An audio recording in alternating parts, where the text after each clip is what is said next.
aproximadamente 10 preguntas sobre su carrera, su profesión, sobre la materia consular en su país, etc. Entonces, procedemos a hacer un par de preguntas. Bueno, procedamos. Ok.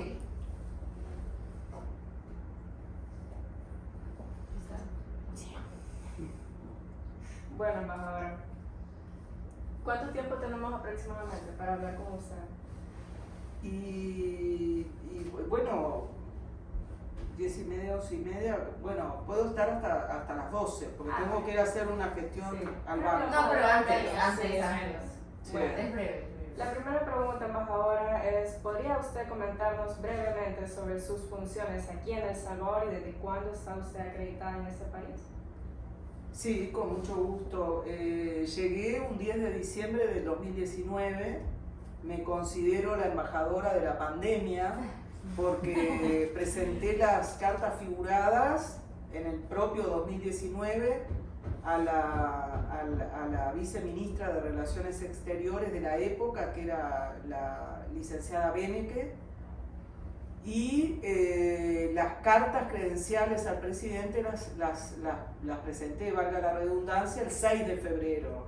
Pero acuérdense que el 13 de marzo empezó en todos nuestros países la debacle de enfrentarnos a algo que no conocíamos. Entonces, vinculado a lo consular, o sea, prácticamente toda la Cancillería y todas las embajadas, no solo los consulados, nos convertimos están haciendo reformas al lado. Ok. Nos convertimos prácticamente la prioridad fue consular. El Uruguay tenía 25 personas acá que se habían quedado sin trabajo, la mayoría del área del fútbol. Se había cerrado el torneo, ergo no recibían más salario. Muy gentilmente los equipos de fútbol de acá les dejaron por lo menos la casa donde vivían, se las dejaron. Entonces eso fue realmente la cosa más impresionante y estábamos tratando de, cuando creemos en la cooperación regional, bueno, ahí era al que golpeara primero, porque había vuelos humanitarios, pero o llegabas tarde o tus colegas no te lo decían, te enterabas por los futbolistas que sí tenían un chat entre ellos y una red de información muy precisa. Y bueno, las funciones acá, creo que me preguntabas también, soy la única diplomática. Tengo muchos años trabajando en la carrera, a pesar de la edad que tengo, me gusta ganarme el salario y me gusta ser activa. Obviamente me canso más que cuando era más joven, pero a veces lo compenso con la experiencia. Entonces mi función principal es de las relaciones políticas, económicas y comerciales del Uruguay con El Salvador. Tenemos una colonia muy pequeña, por eso la parte consular, si bien me demanda un tiempo, tampoco es afral, tampoco me demanda tanto tiempo. Yo nunca tengo colas acá como tiene México para atender a la gente que va a hacer sus gestiones. Mi anterior destino de acá, fui viceembajadora en Venezuela, en Caracas, con una gran colectividad. Si bien era la segunda y no estaba en la parte consular, pero había casos que yo también intervenía y veíamos con el cónsul y con el oficial de Cancillería. Entonces, ahí estamos hablando, o sea, en términos de actuaciones consulares, estamos hablando de 3.000 actuaciones consulares en Caracas, que es un país muy grande, con una colectividad grande, aunque ha mermado, muchos han regresado. Contra 50 promedio actuaciones consulares de El Salvador. O sea, imagínense que cuando uno quiere agarrarse práctica, tiene que hacer repetidamente muchas veces lo mismo, ¿no? Entonces, después la otra parte fundamental, que es la diplomacia económica, creo que todas las embajadas, inclusive la Cancillería salvadoreña, o sea, esa es la prioridad desde hace bastante tiempo, en mi Cancillería también.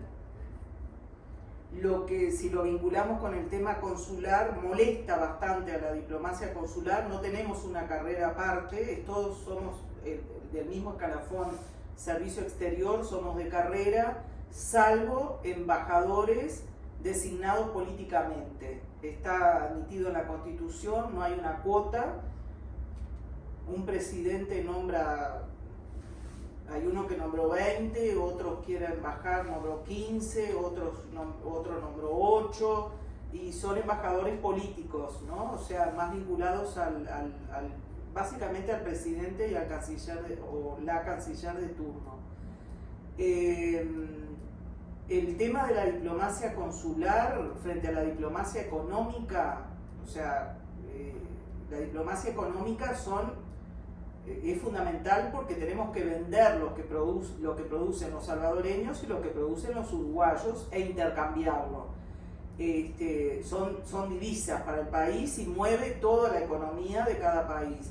Pero la diplomacia consular lo que tiene, que yo lo he visto y lo he compartido, inclusive con gente que ahora trabaja en la parte económica de la Cancillería de ustedes, es, yo creo, el fusible donde realmente o funciona el cónsul con su equipo y la colectividad residente allí, o no funciona. Entonces, como en todas las cosas, hay que tener vocación. La vocación de servicio se aplica a todas las formas del ejercicio profesional, pero tal vez que en la parte consular se aplica de una manera más específica. También el Uruguay hace años empoderó a la colectividad residente. ¿Para qué? Para hacer frente a aquellos cónsules o las cónsules que, bueno, estaban en su despacho, atendía la mano derecha del cónsul, que en el caso de Uruguay se llama oficial de Cancillería, y el cónsul, bueno, firmaba, hablaba probablemente en algún caso en particular, pero nunca era una figura visible. A veces es entendible en lugares que tienen demasiadas actuaciones, pero eso hace décadas se quiso hacer un poco más humano y la colectividad empezó, tal vez la palabra adecuada no sea controlar, pero empezó, así como se quejaba de los cónsules o de la oficina consular, también, la menor de las veces, porque la gente después que logra las cosas se olvidó, no dice gracias, no dice nada. Entonces es la imagen del país, directamente es la imagen del país. Acá vienen también en lo consular a consultar muchos salvadoreños que se quieren ir a vivir a Uruguay por diversos motivos. Y esa es la imagen, o sea, la primera imagen del país. Y para gente que hace años que vive acá la mayoría son uruguayos salvadoreños, o diría al revés, salvadoreños uruguayos. Entonces la primera imagen es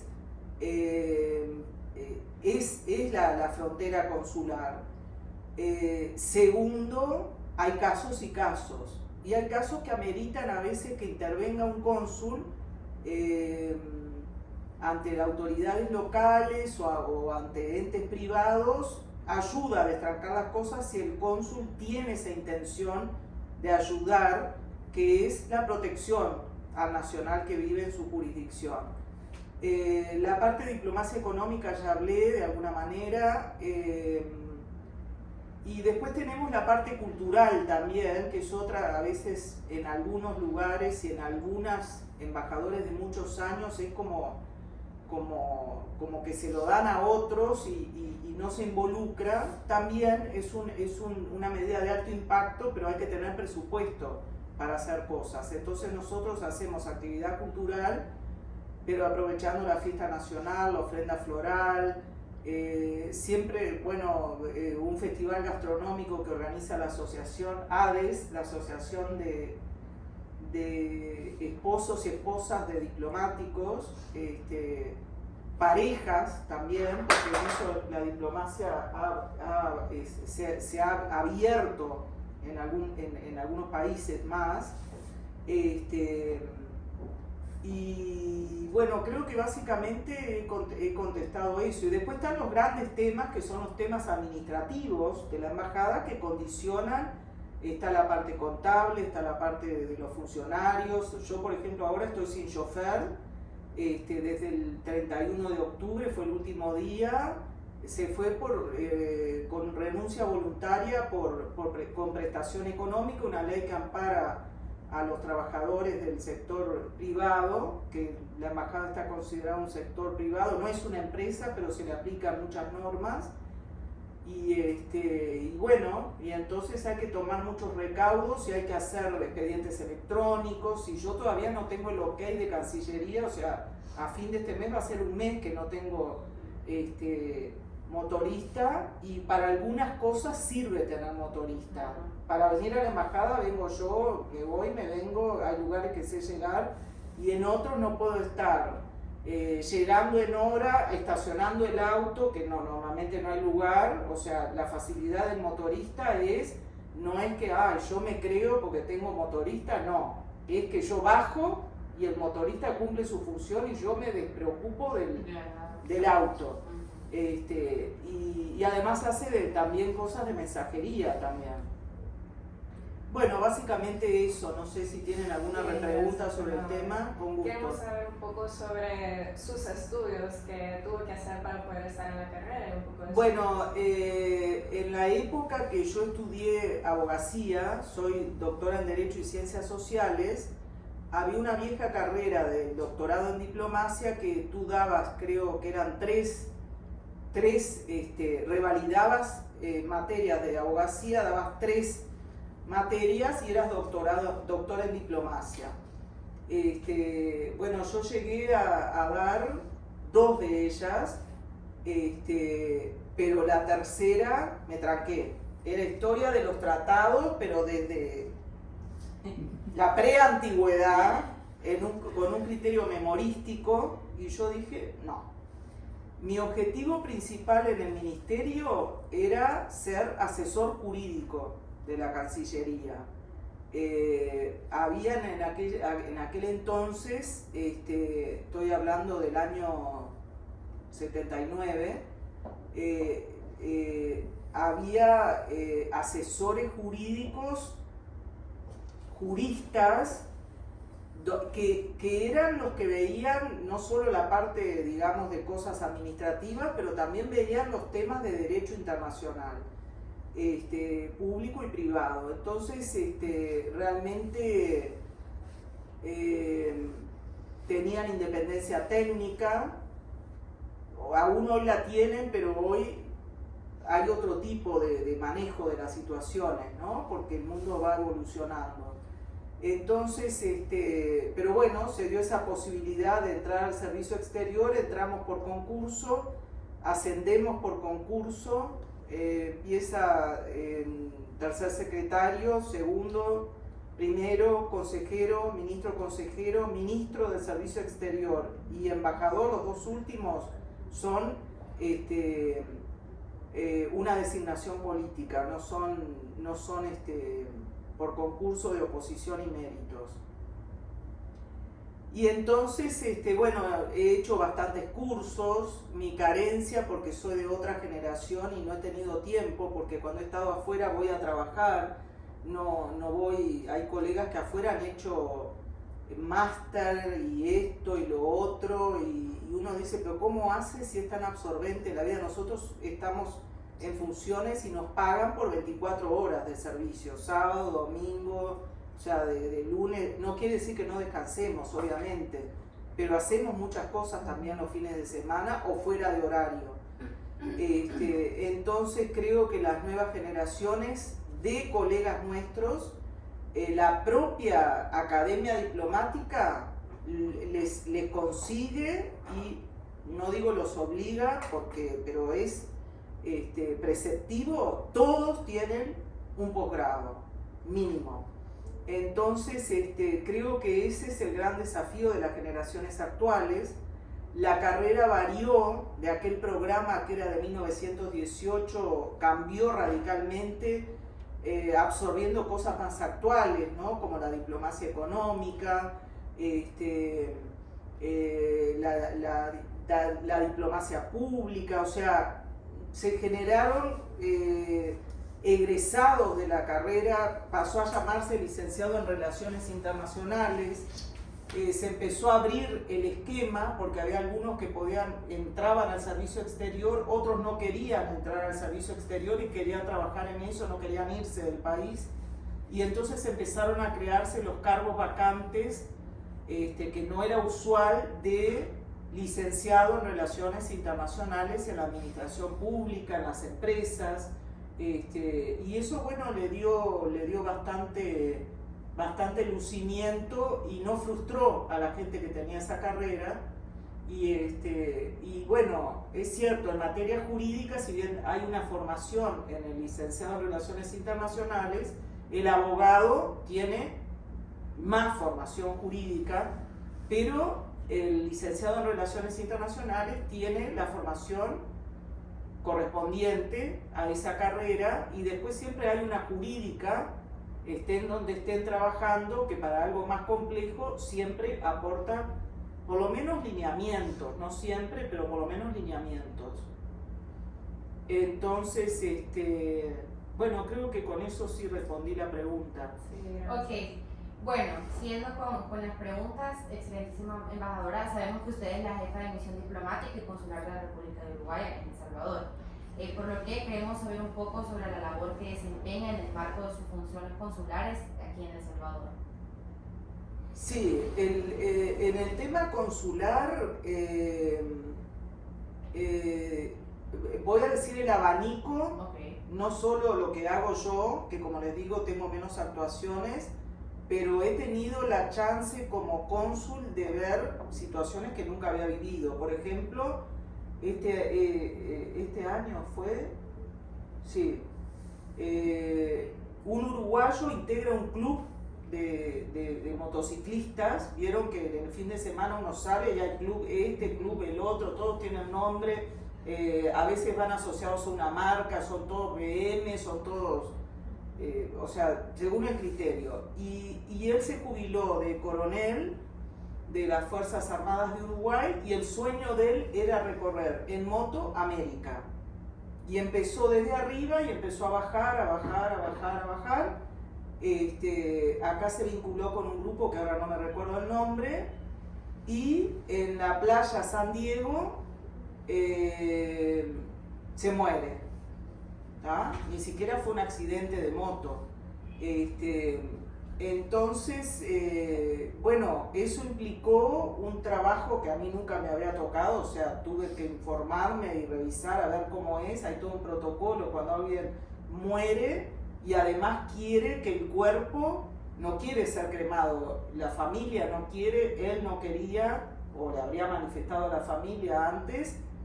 Está el soporte a la familia con el shock, y nosotros que también nos choqueamos, ¿no? Yo al domingo siguiente donde él muere, voy a ver dónde muere, voy a ver dónde está la moto en la policía, y bueno, y ahí empiezan una serie de documentaciones que hay que hacer.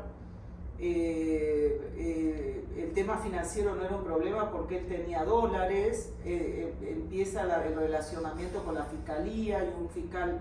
Ese es un caso extremo y un caso muy triste. Bueno, salió el cuerpo, yo mandé la mayoría de las cosas, celulares, esto, lo otro, pero la moto está en el garage de mi casa, y cuando entra la gente dice, ah, ¿le gusta andar en moto? Me dicen a mí. Le digo, no, es de... ¿Por qué? Porque el transporte de la moto es una cosa muy costosa, y entonces yo pensé, mi ciclo de 5 años termina el año próximo, el 10 de diciembre, venimos por 5 años, y yo me ofrecí, sin preguntar a la Cancillería, solo por solidaridad, después voy a tener que ver y regularizar eso, de llevarlo en mi contenedor. El otro caso extremo que tuvimos, que fue tal vez más emotivo todavía, es hace años se venía perfilando entre el Comité de Desaparecidos en la época de la guerra de El Salvador y hay una asociación de detenidos desaparecidos en el Uruguay, que había un uruguayo que había venido a integrar acá la ex guerrilla, una de las partes del conflicto, y había desaparecido. Empezaron a recoger con la búsqueda, que trabaja en esos conflictos de desapariciones con un sentido humanitario, no penalizador, empieza a recoger testimonios y alguien dice, está acá, era en una parte rural de Morazán.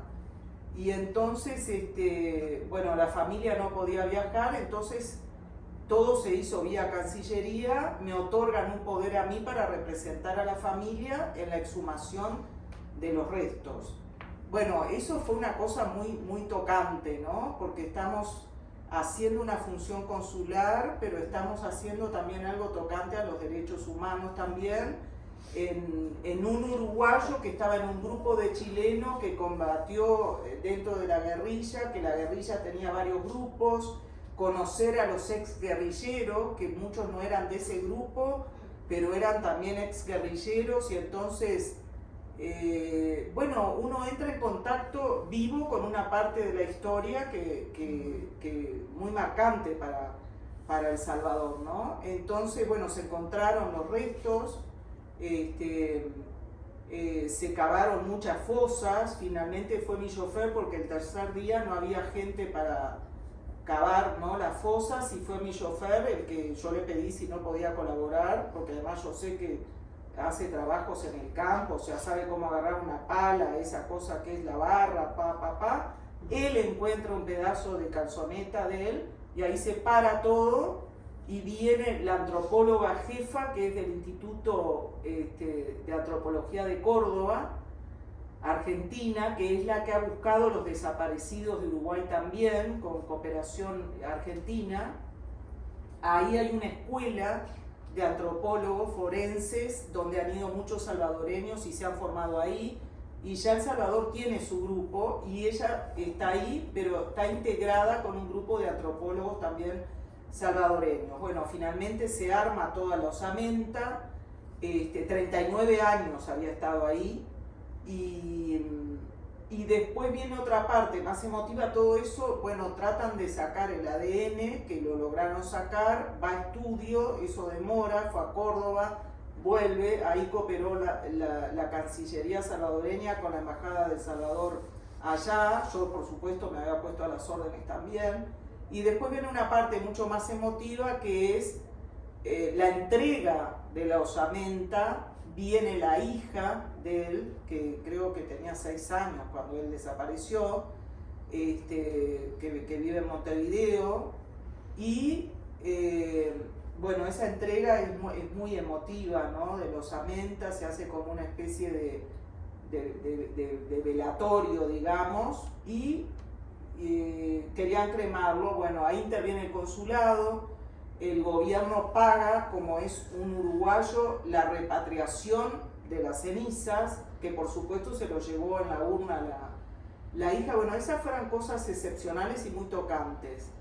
Es muy tocante también el tema de los privados de libertad. Normalmente los abogados, en las prácticas que tenemos, aunque no nos hayamos dedicado a la parte penal, visitamos cárceles como entrenamiento.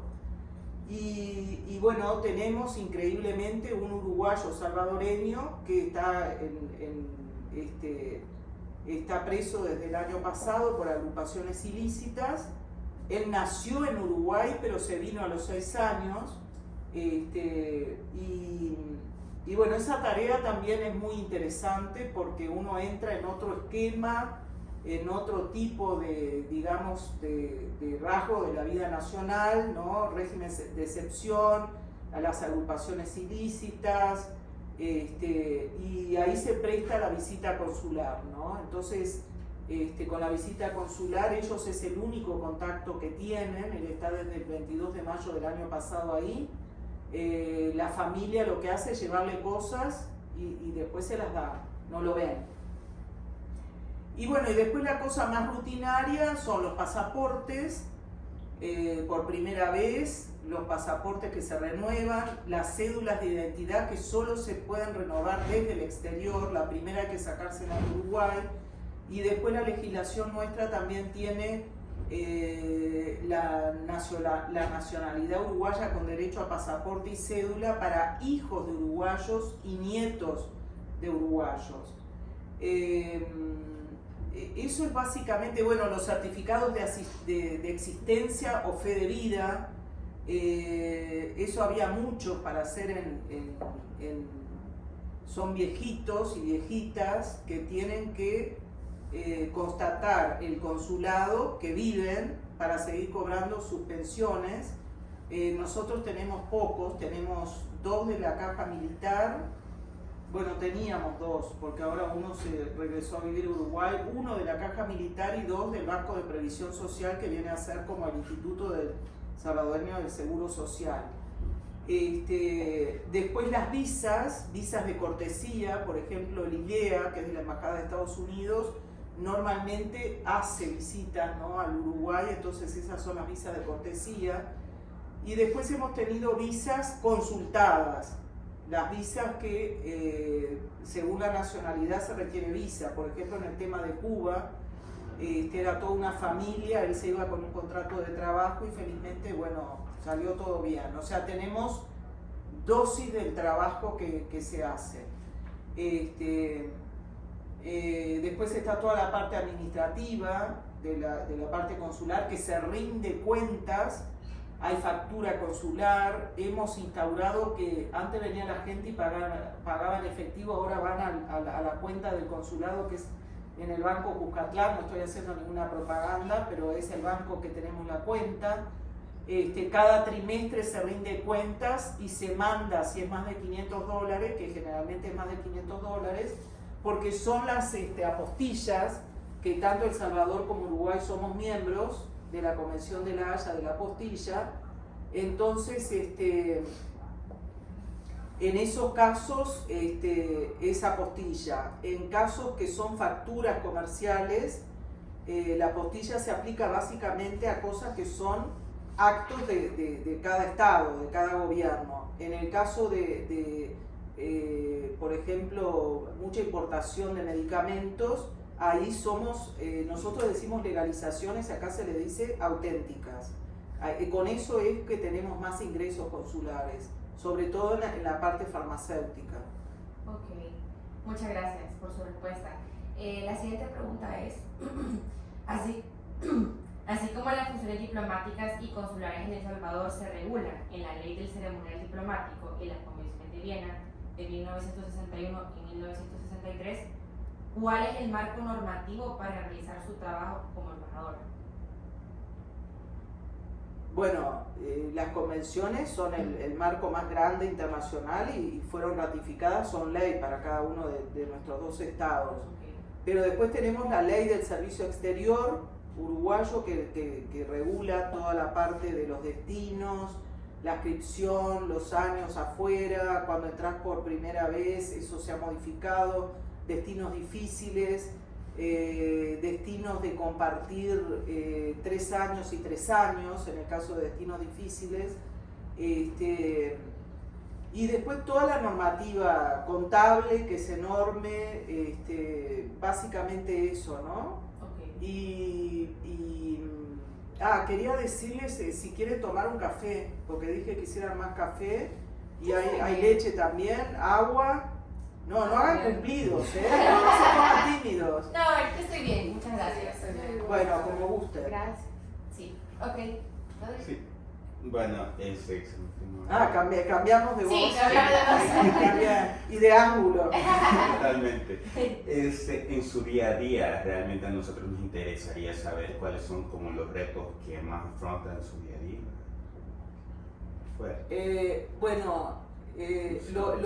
Lo voy a enfocar desde mi edad, es mi 5.º destino, y desde un ángulo psicológico. Soy tremendamente ansiosa. Toda la vida me he pasado corriendo en la carrera, hasta que te diría que desde Venezuela llegó un momento que hice un clic y dije, no puede ser que yo no me duerma pensando en todo lo que tengo que hacer al otro día. Y entonces lo que hice es frenarme y decir, bueno, cuando desayuno y cuando vengo manejando o cuando vengo con el motorista, ahí digo, bueno, tengo pendiente esto y esto para frenarme. ¿Por qué? Porque como somos una embajada muy pequeña, no solo en los diplomáticos, solo tengo 2 administrativos. Una, que es mi asistente Daisy y oficial de Cancillería, y la otra que lleva la parte contable. Además, soy la tesorera de la agrupación de embajadores. La recarga no es solo para mí, la mayor recarga es para la parte contable. Pero entonces, bueno, es variado y es, por ejemplo, hay preocupaciones permanentes, ¿no? Tenemos que hacer la segunda comisión binacional, que equivale a las consultas políticas y económicas, tiene un título larguísimo, aprobadas en una ley, y por H o por B las agendas de los cancilleres no se habían combinado y entonces la vamos pasando. Ahora ya acabamos de hacer la memoria anual de la embajada y ahora pasó para este año. Esa es una preocupación general. ¿Qué vamos a ver en la comisión binacional? Muchas de las cosas que estaban como temas ya las hemos resuelto caso a caso y las hemos llevado a cabo. Entonces hay que refrescar la agenda. La agenda mayor, en el caso de nuestros países que no damos apoyo financiero, o sea, cooperación financiera tocante y sonante, como tantas agencias de cooperación que hay acá, que tienen esa disponibilidad económica, nosotros damos cooperación técnica, cooperación sur-sur y cooperación triangular. Entonces, ese diría yo que para muchos países que no somos cooperantes financieros, pero que igual somos amigos de El Salvador, a pesar de eso, lo que es la agenda viva, digamos, positiva, es la agenda de cooperación técnica. Y eso tú vas viendo, por ejemplo, yo estuve ayer en esto del pacto que se firmó de no agresión por los partidos políticos, y bueno, estaba sentado un joven ahí que yo no sabía quién era, la embajadora de Chile, yo y otros embajadores. Bueno, yo me presento, saludo, y él me dice, soy el presidente nacional del registro, el presidente del Registro Nacional de Personas Naturales. Yo dije, qué interesante, mucho gusto, señor Fernando Velasco, qué interesante, bla, bla. Y él entonces empezó a decir, bueno, tuvimos una visita y yo pensé que los que habían visitado acá eran chilenos, no, eran uruguayos.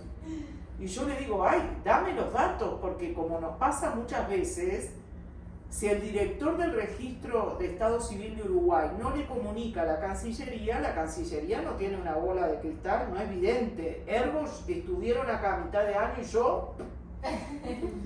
Entonces, ese es una cooperación de hecho que se ha producido y esas cosas te pasan. Y es muy variado lo que te pasa. Entonces, lo que hoy acabo de redactar un mensaje diciendo, por favor, mándenle esta comunicación al director del Registro de Estado Civil y queremos saber porque ahora este director de El Salvador va a visitar el Uruguay. O sea, a veces tenés mis pensamientos de actividad, yo diría que ya los he cumplido todos. Nosotros para ser embajador tenemos que pasar y tener la venia del Senado. Eso es una entrevista, se presenta un informe en la Comisión de Asuntos Internacionales y ahí nos dan determinadas pautas que obviamente ya las conocemos, no es algo que nos llame la atención.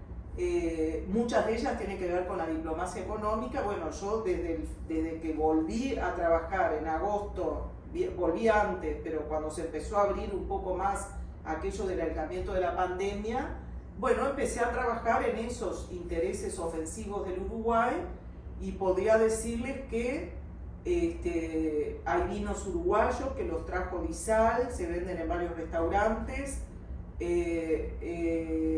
noviembre del 2020 hice una cata de vinos con los que yo había traído, con distribuidores, importadores, y entonces estoy feliz. ¿Por qué? Porque hay vinos uruguayos y siempre estoy pendiente de cómo va la cosa, si se venden, si no se venden. Por supuesto, yo soy como embajada y como persona embajadora, yo los compro.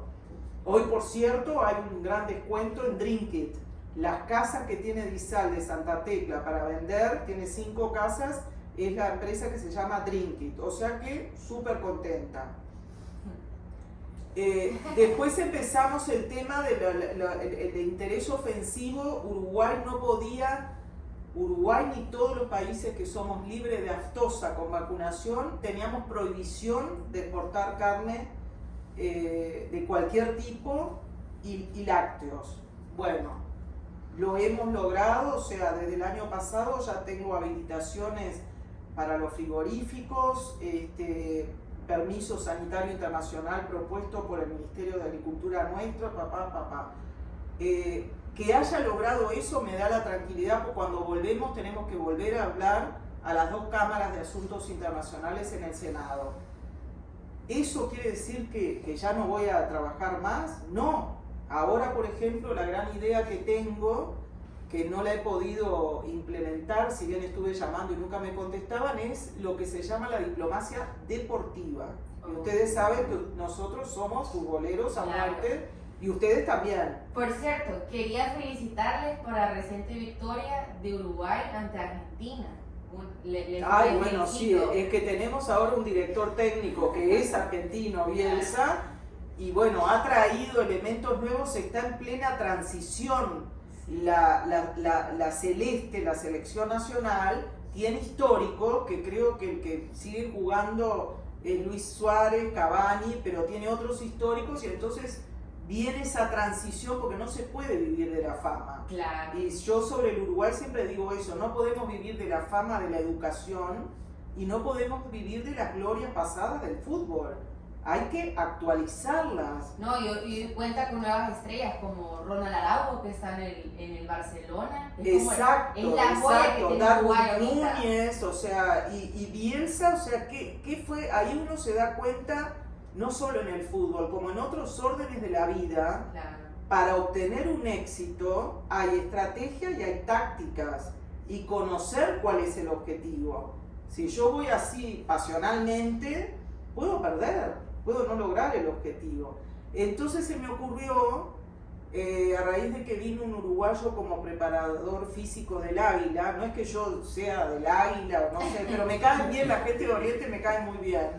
Entonces, no es que me caigan mal los del resto del país, pero los de Oriente me parecen, no sé, como más alegres, no sé, más cálidos, no sé, lo siento, no, me gusta, a pesar del calor que tienen, me cae muy bien. Entonces ese Águila, y obviamente ahí es discrecional mío a quién quiero traer, no es que yo sea fanática, pero yo soy de Nacional. Son los 2 equipos grandes, son Nacional y Peñarol. Varios de la colectividad me imagino que me porque son de Peñarol, y realmente, o sea, es como 2 partidos políticos adversarios. Es el clásico Nacional Peñarol. Bueno, eso es un sueño permanente que tengo, y lo puse en la planificación que hacemos para el año que viene, la diplomacia deportiva. Y entonces es muy variado, ¿no? Entonces a veces, por ejemplo, bueno, otro tema que hacemos mucho es candidaturas. Tanto El Salvador como Uruguay, en la medida de nuestros intereses políticos, pero siempre tratamos de apoyarnos mutuamente en las candidaturas para los organismos internacionales, ¿no? Y El Salvador ha hecho un gran plan, diría yo, porque fue planificado, de tener más gente dirigiendo o funcionarios, dirigiendo miembros de un board de un organismo internacional. Eso le da mucha presencia también al país. Y es una manera de ayudar a la imagen del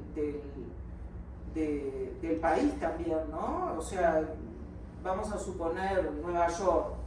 la representación de Naciones Unidas en Nueva York, lo más seguro, o el consulado de ustedes en Nueva York, ya sabe qué salvadoreño está en qué lugar de Naciones Unidas y de los organismos que ahí funcionan, ¿no?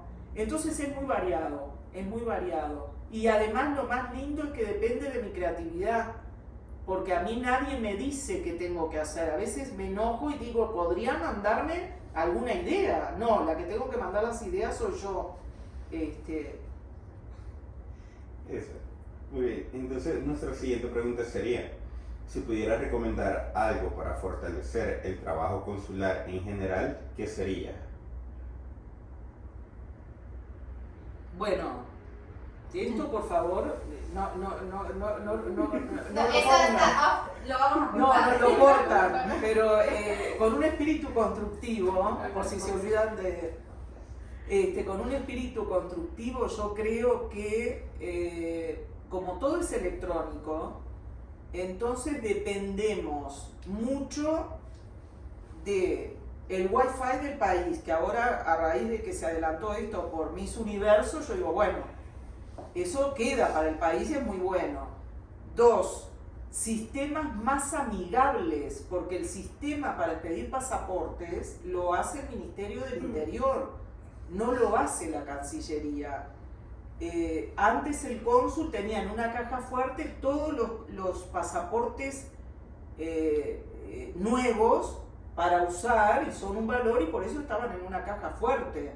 Y el oficial de Cancillería o el cónsul, según el trabajo, lo rellenaba. Ahora no, ahora todos los datos se toman, la captura de huellas, la firma digital, la foto, todos los datos obviamente del que pide la renovación o que es un nuevo pasaporte. Entonces son sistemas que no son amigables. Por ejemplo, dicen que es por un tema de seguridad, pero si yo soy lenta, claro, que puedo llegar a ser lenta o normal, porque a veces estoy haciendo un pasaporte con Daisy, que es la oficial de Cancillería, y nos entra otra cosa y dejamos el sistema se bloqueó. Hay que volver otra vez a empezar. Entonces, yo pienso que los sistemas tienen que ser más amigables. Y tener en cuenta que los usa gente de todas las edades. Capaz que para ustedes no es un reto, pero para otras edades sí es un reto. Entonces, por ejemplo, tema de la foto, la famosa foto, ¿tá? Yo lo viví eso, no llevaba la parte consular, pero para ir a mi despacho yo pasaba por donde estaba tienen un nombre los venezolanos, le dicen, no me acuerdo cómo es el nombre, el mostrador, digamos, ¿no? Entonces lo sentaban en una silla alta, le ponían atrás un fondo blanco y yo tenía que pasar, y cuando estaba el chunche ese ahí, no podía pasar a mi oficina, tenía que dar toda la vuelta y venirme, y si el embajador no estaba, entrar por esa puerta. La foto, por ejemplo, nos han pasado cosas que son graciosas con la foto. Nosotros la foto la vemos bien, el sistema la acepta. Va a la Dirección Nacional de Migración, que depende del Ministerio del Interior, no. Que el fondo no está absolutamente blanco, no. Que el hombre tiene un hombro más caído que el otro. Bueno, pero eso no es que hay gente o uno, yo siempre uso la cartera a la derecha, es probable que por más que haga el esfuerzo salga media con el hombro derecho más para abajo. Otro caso, vuelta para atrás, hay que volver a llamar a la persona que no le hace gracia, Viviana Cajutla, el peinado.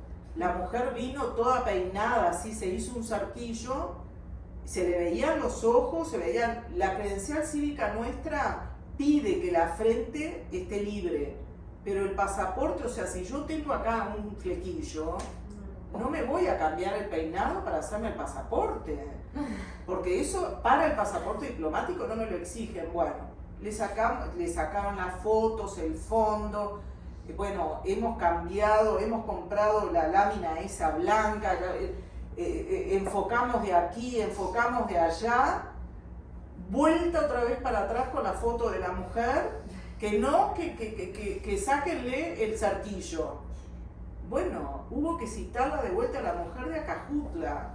había vendido, no sé, unas flores que hace ella manualmente y 2 cotorras, creo, para poder pagar el pasaporte, hacerla venir de Acajutla acá para decirle, no, el peinado no funcionó.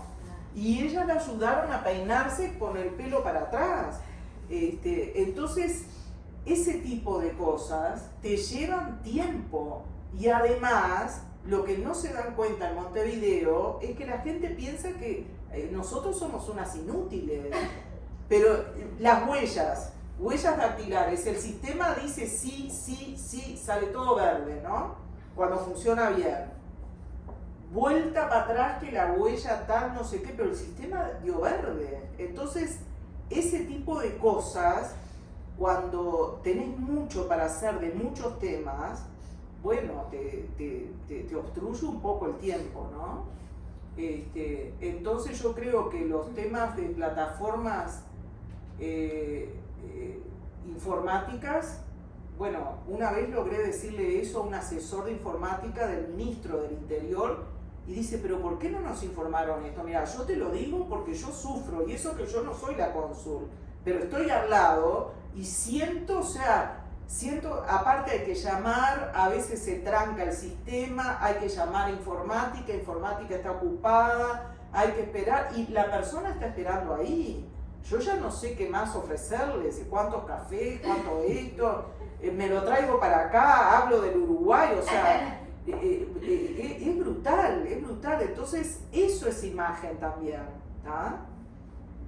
Ok, y para continuar, nos gustaría que nos mencionara cuál es la importancia de promover las relaciones de amistad entre El Salvador y Uruguay por medio de visitas y encuentros con diversas instituciones gubernamentales y no gubernamentales, sociedad civil, autoridades locales y empresas para el éxito de su trabajo consular. Bueno, diría que la pandemia, otro de los efectos que tuvo, que para mí fue pésimo, es la priorización, porque los países ahorraban, de las videoconferencias. Está probado que a través de una videoconferencia no se puede negociar un tratado, porque la negociación implica un cara a cara, un lenguaje gestual y mantener un momentum que en una videoconferencia la atención de la persona a los 30 minutos ya está repaspada. Y hace caras así, que los diplomáticos normalmente vamos aprendiendo a actuar. Yo ya tengo varias máscaras incorporadas y no se logra. Un ejemplo fue con un convenio bilateral que firmamos, que sí vino la delegación de Aeronáutica Civil de Uruguay, se reunió con las autoridades de Aeronáutica Civil y se arregló el problema. Hacía como 2 años y medio que estábamos, que acá decían una cosa, yo la trasladaba, allá a lo que ellos decían le corregían y yo lo trasladaba, y estaba así.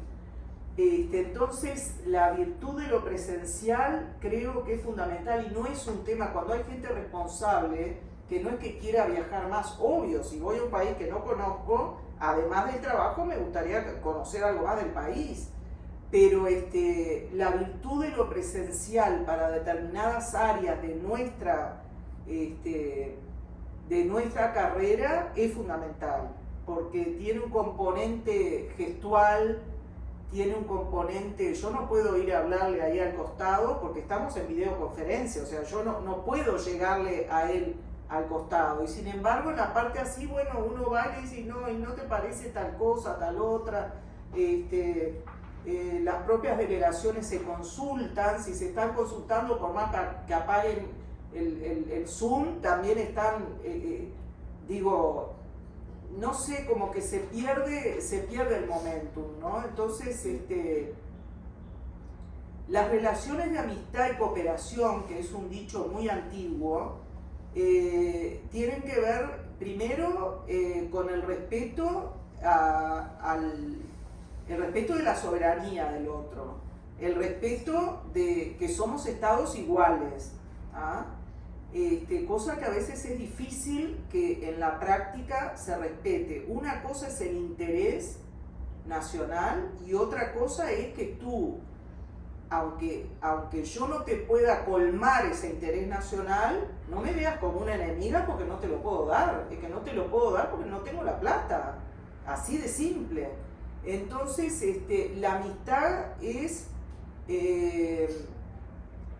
respetar el sistema político del otro y tenemos convenciones interamericanas y también universales que nos obligan a respetar el Estado de Derecho, a promover y respetar los derechos humanos, y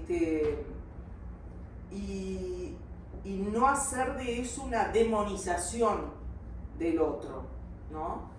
Entonces creo que la amistad es eso, y es ser francos. Yo siempre consideré, tal vez por mi personalidad, que todas esas cosas, esas cosas que se escondían y que decían la mitad y que no decían el otro, es perder tiempo. O sea, la diplomacia económica naturalmente es más frontal. Los números dan o no dan, y los productos son o no son, y los servicios son o no son. Pero la diplomacia política también ha tenido que sincerarse, porque no podemos estar perdiendo tiempo en jueguito de que te digo la mitad y no te digo el resto, porque no hay ningún tonto en las mesas de negociación. Lo que tienen es intereses diferentes, ¿tá? La cooperación, bueno, como decía, viene por ese lado, o sea, la cooperación técnica, las donaciones en temas humanitarios, la cooperación que a veces se da entre colegas del propio país en el sistema multilateral, que es una cooperación entre colegas, ¿no? Que trabajamos todos juntos, los grupos regionales, nos unimos porque somos el grupo latinoamericano y del Caribe, tenemos diferencias, pero en muchas cosas estamos unidos. Y para continuar, también nos gustaría que nos mencionara cuáles son las principales responsabilidades consulares en situaciones de crisis o emergencia y cuáles han sido sus experiencias al respecto. Bueno, yo creo que eso ya lo voy a liberar de escucharme de vuelta, porque ya les dije, la pandemia fue una situación de crisis, había que tener salvoconductos para salir, que los daba inmediatamente el Ministerio de Relaciones Exteriores, pero también había que tener autorización, por ejemplo, de Guatemala para que te dejaran entrar. Y cada país tiene sus mecanismos burocráticos, aunque sea crisis, y tiene sus días. Y me acuerdo que Guatemala precisaba 5 días hábiles. Y yo hablé con mi colega de acá por un eventual vuelo humanitario que llegaba al aeropuerto de Guatemala, no acá, para ver si los podía llevar por tierra. Entonces, bueno, yo creo que otras crisis son las que tienen que ver con el ambiente, ¿no? Y los desastres naturales. Los temporales, o sea, yo creo que El Salvador tiene tiene un blindaje que por sus propias montañas, todo lo que aparece que viene un huracán, se transforma por sus montañas y volcanes y termina en un temporal. No digo que no llueva, pero llueve menos, la velocidad del viento es menor y no llega el huracán. Esto de que ¿cómo es? El Valle de las Hamacas, yo presté servicios en Costa Rica, o sea que ahí ya me recibí de inconsciente, soy un inconsciente, yo no tengo nada preparado, no tengo agua, no tengo latas, no tengo linterna, no tengo ropa, no tengo soga o pita, como le dicen ustedes, no tengo nada. Y pienso, o sea, que va a pasar, que va a pasar en el sentido de que, bueno, uno será más fuerte, el otro será, alguno menos fuerte, pero dura más. Y no me dan ganas de salir corriendo, o sea, más bien me quedo esperando que termine. Bueno, para finalizar con esta entrevista tan enriquecedora que usted nos ha proporcionado, Quisiéramos conocer un poco de cuál ha sido el proyecto que más ha fortalecido las relaciones entre El Salvador y Uruguay. Bueno, es difícil decirlo, ¿no? Elegir uno.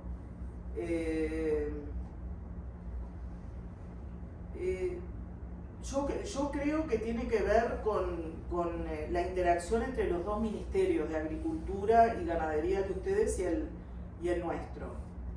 Son relaciones súper cordiales. Los directores hay un director general de ganadería acá y en Uruguay director general de servicios ganaderos, o sea, yo creo que ese es de mi gestión, porque no hablo de los otros, ha habido otros, es uno muy importante. Después hay otro que en el ámbito cultural tuvimos un director, Martín Jorge, por 14 años viviendo acá, que dirigió la Sinfónica Juvenil, pero de pro arte, que no respondía en principio, creo que al principio fue como una fundación creada por un Banco de México que hubo en su momento, que después cerró, pero después se independizó y quedó como una ONG. Entonces ahí empieza a haber todo un resurgimiento de las orquestas juveniles en las alcaldías, en el Ministerio de Cultura.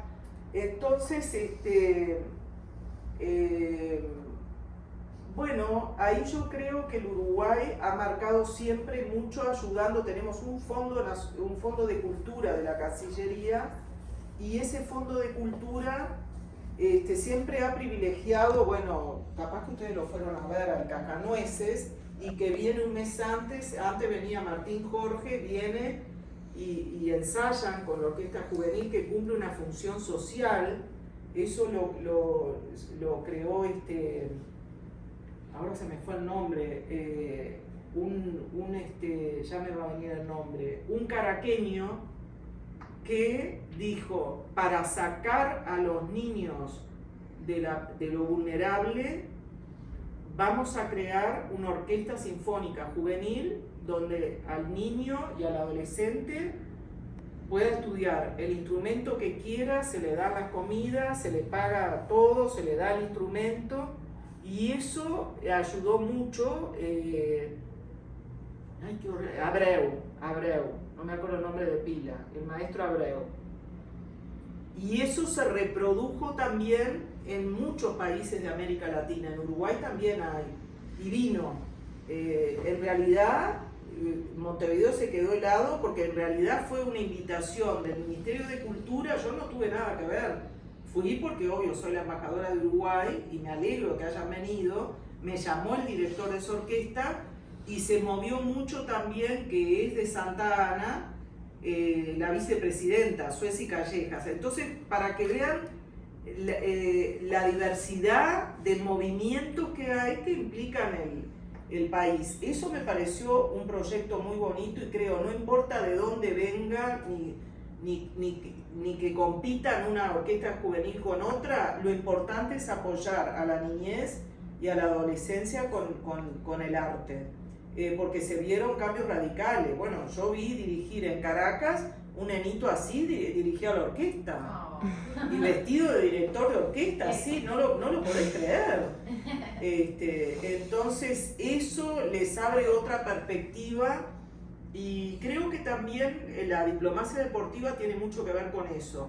Nosotros tuvimos un proyecto en otros gobiernos que se llamaba Pelota al Medio, que por el deporte también intentaba, o sea, de alguna manera los cubos de acá, con participación de los integrantes, lo que buscan es ver qué intereses tienen, ¿no? Y después está la estrategia nacional del juego, o sea, a los niños y a los adolescentes, de acuerdo a su edad, hay que atraerlos por algo lúdico, no una cosa aburrida, ¿no? Entonces creo que tanto la música como el fútbol, en el caso nuestro, son muy importantes. Perfecto, pues Tengo una última ok. pregunta, pero un poco más político, respecto a la postura de Uruguay en el marco del Mercosur. Eso respecto a la última cumbre que hubo en Mercosur y la postura que tuvo el presidente en la calle. Bueno, sí, normalmente al Uruguay le han dicho enano rezongón. Enano porque somos chicos, ¿no? Pero eso no quiere decir que por chicos no seamos altos, Claro. ¿no? Primero la dignidad del país. Ser chico no es ser tonto, ni estúpido, ni de dejarse pasar por arriba. Funciona con las personas, pero con más razón funciona cuando uno está defendiendo un país. Entonces, había una norma del 2001, creo que era la 32, que nunca fue internalizada en el Mercosur, pero que los países grandes, Argentina y Brasil, usaron siempre para bloquear cualquier posibilidad de hacer un tratado de libre comercio fuera donde no estuvieran los 4 países, bueno, que en realidad eran 5, pero Venezuela sigue suspendida.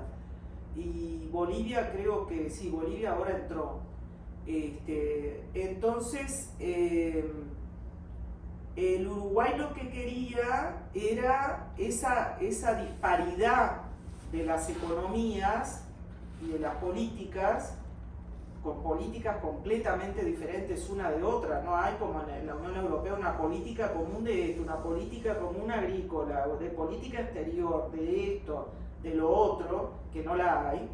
Entonces, ni la moneda es única, o sea, las fronteras, a pesar de la libre circulación que debiera haber de bienes y servicios, tampoco es libre. ¿Por qué? Porque hay algunos estados que ganan cobrando la renta de los aranceles de importación, y entonces se desfigura el sistema absolutamente. Entonces, bueno, esta administración, como siguiendo en eso ha habido una política de Estado, dijo: si yo estoy a expensas de lo que quiera Argentina y Brasil, a mí me está oprimiendo el Mercosur. Él usó la palabra corset. Entonces, si bien las asimetrías fueron analizadas y hay normativa Mercosur, ¿qué pasa? Hay un fondo que es FOSEM, que es para ayudar a los más chicos, esto, lo otro, que funciona muy bien. Pero el tema es cuando yo quiero exportar, ¿a quién le puedo exportar? Por ejemplo, es muy claro en el caso de Uruguay, los vinos. La Unión Europea entra con arancel cero, Chile entra con arancel cero. Entonces, claro, los vinos uruguayos son carísimos, porque tienen un arancel que pagar y un impuesto. Entonces, eso no beneficia y hay que liberar el comercio. La óptica que se tuvo es quién es el principal cooperante, importador, es China. Ustedes lo van a ver dentro de unos años. China va a ser muchísimo más de lo que está haciendo ahora. Y ha ido gradualmente subiendo. ¿Por qué? Porque era una sociedad que tenía una cultura que estaba acostumbrada a Taiwán. Pero no pueden seguir las relaciones con Taiwán si están con China. A veces tienen oficinas comerciales. Entonces, la posición de Uruguay es firme. O sea, yo les abro el juego a que se unan todos a un tratado de libre comercio con China. Ahora, si ustedes no aceptan, yo lo voy a hacer solo. Y ahí empieza el bloqueo, no, que solo no se puede, que la decisión 32/01, que en realidad está vigente, pero no es jurídica, sino por la práctica se convirtió en vigente. Y entonces, bueno, Uruguay sigue presionando con eso, y ahora que han cambiado los gobiernos, también todo depende del signo ideológico y de las políticas que tengan en relación al relacionamiento externo. Nosotros, una cosa interesante, y termino con el Mercosur, si es que he sido clara, hace como 9 años atrás el Mercosur quería negociar con los países del SICA. Pasó un año, pasó 2, bla, bla, bla, bla, no pasó nada. Entonces el Mercosur cambió la modalidad y presenta Uruguay estaba como presidencia pro tempore y me tocó presentarlo, puntos de referencia, términos de referencia por un eventual tratado de libre comercio Mercosur con cada uno de los países que lo integran. Se dividió y El Salvador dijo que sí y República Dominicana dijo que sí, pero dijeron que sí con sus condiciones también. ¿Ah? Entonces, esos procesos son muy lentos, y después está la tentación que es real, asiática y del Pacífico, y eso lo vivimos, lo vive el Uruguay, lo vive El Salvador, y más estando sobre el Pacífico, y también el problema de lo que cuestan estos sistemas, Secretaría Administrativa, Parlamento, esto, lo otro, uno empieza a sumar y nuestros países desde la pandemia están, al menos el Uruguay tiene un ajuste en el gasto público, o sea que no se puede gastar, no se puede gastar, no se puede subir ninguna contribución, no se pueden crear nuevos fondos que impliquen financiamiento. ¿Por qué? Porque la plata no da. Y no queremos entrar en déficit fiscal. Y a veces, bueno, puede sonar impopular, pero porque uno lo que quiere es tener plata para hacer todo, pero no se puede, es como en una casa, ¿no? Entonces, bueno, ahora que cambió y está por asumir el presidente Milei, habrá que ver, una cosa es lo que se dice antes en la campaña y otra cosa es lo que se dice cuando realmente uno está sujeto a las labores de gobierno, ¿no? Los discursos cambian y el nuestro está saliendo. Entonces, bueno, el Uruguay ha firmado declaraciones separadas, ¿no? Paraguay, que pensábamos que nos iba a apoyar en algo, no nos apoyó. Y bueno, la política es así, y la política de integración es tal vez la más compleja, porque somos muy bla, bla, bla, sí, pero cuando ves en el papel, aquello avanzó 1 milímetro, nada más. Excelente. Bueno, Quiero que... Bueno, yo me quedé con la Convención de Relaciones Consulares. Bueno, me la leí todo y refresqué todo. Voy a adquirir los conocimientos. Refresqué todo, porque así me dijo Andrés. De verdad. Claro, yo le digo, bueno, que traiga la convención. Bueno. No, esto es una macro temática. Sí. No, de verdad queremos agradecerles por su tiempo. Sabemos No, con mucho gusto, y decirles, es una carrera, primero, no tengo alma de víctima. Segundo, me gusta ser realista. Tercero, me gusta ser franca.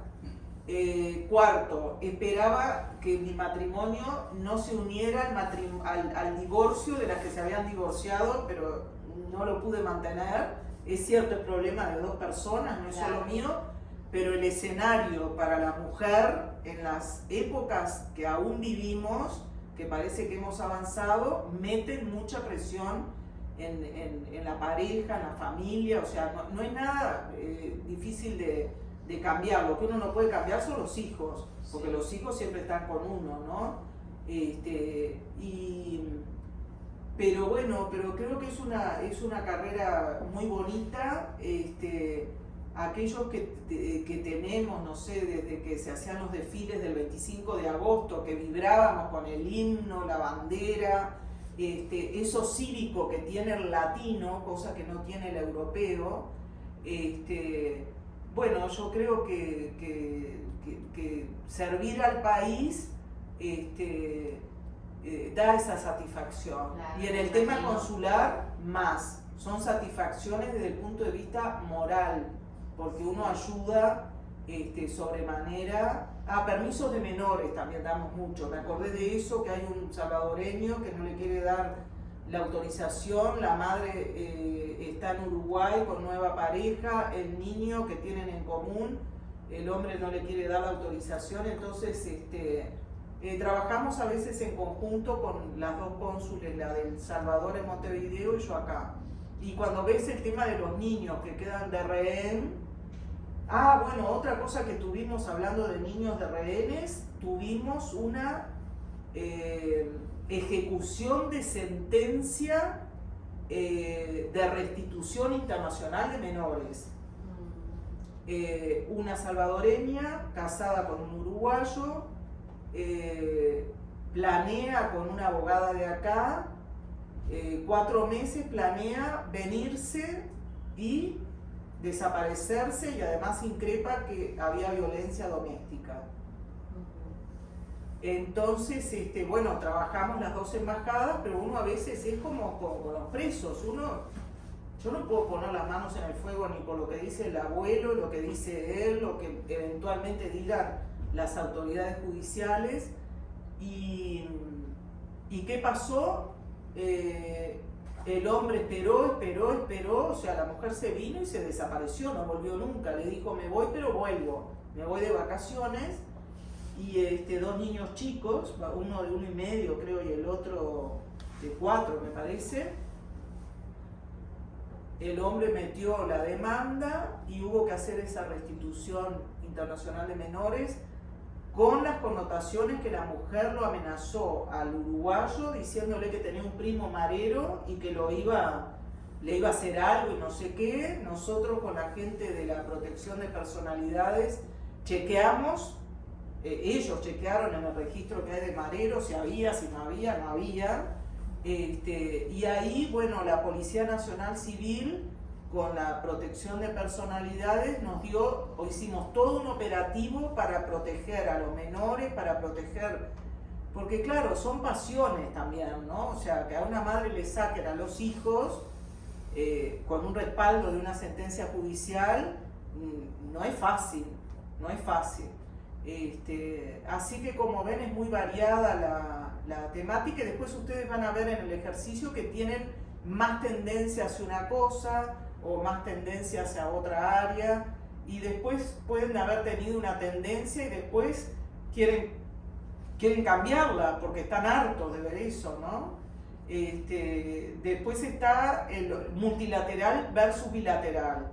Estuve en Ginebra, en mi segundo destino, nunca trabajé tanto en mi vida, o sea, todo lo demás que me decían, no, Brasilia, también fue viceembajadora en Brasil, no, que el trabajo, que esto, y yo venía de Ginebra,